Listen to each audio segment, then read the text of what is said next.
खंडार तालुके में बादल फटने से 29 देहात मुतासिर। एमएलए प्रताप पाटिल चिखलीकर ने नुकसानात का जायजा लिया।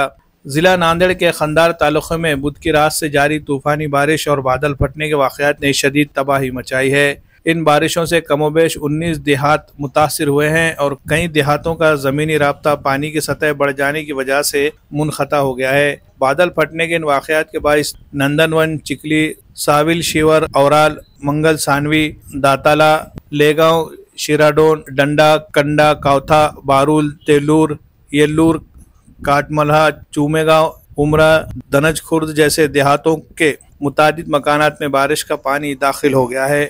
इन देहातों के मकीनों को शदीद मुश्किलात का सामना है। लोहा असम्बली हल्के से ताल्लुक़ रखने वाले एनसीपी अजीत पवार ग्रुप के एमएलए प्रताप पाटिल चिखलीकर ने आज इन नुकसानात से मुतासरा इलाकों का दौरा किया और मुतासरा ख़ानदानों से मुलाकात की। इस मौके पर उन्होंने रियासत के वज़ीर आला देवेंद्र फडणवीस, नायब वज़ीर आला अजीत पवार और वज़ीर ज़राअत दत्तात्रेय भरने को बज़रिए टेलीफोन इन हालात से आगाह किया और नुकसानात का तफसीली जायजा पेश किया। उन्होंने हुकूमती सतह पर फौरी इमदाद और बहाली के काम को शुरू करने की अपील की। हुक्काम ने फिलहाल सूरत हाल का जायजा लेना शुरू कर दिया है और मुतासरा इलाकों में इमदादी कार्रवाइयों की मनसूबाबंदी की जा रही है।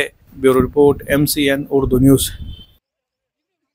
कंधार आणि लोहा तालुक्यासह जिल्ह्यामध्ये मोठ्या प्रमाणावर अतिवृष्टी होत आहे। अक्षरशः ढगफुटीचा प्रकार या ठिकाणी झालेला आहे। आपण हे सगळं दृश्य सगळं पाहू शकतो आणि सगळ्यांना माझी विनंती आहे आपल्या माध्यमातून की घराच्या बाहेर कोणी पडू नये। नदीकाठच्या लोकांचं स्थलांतर गावकऱ्यांनी स्वतः करावं।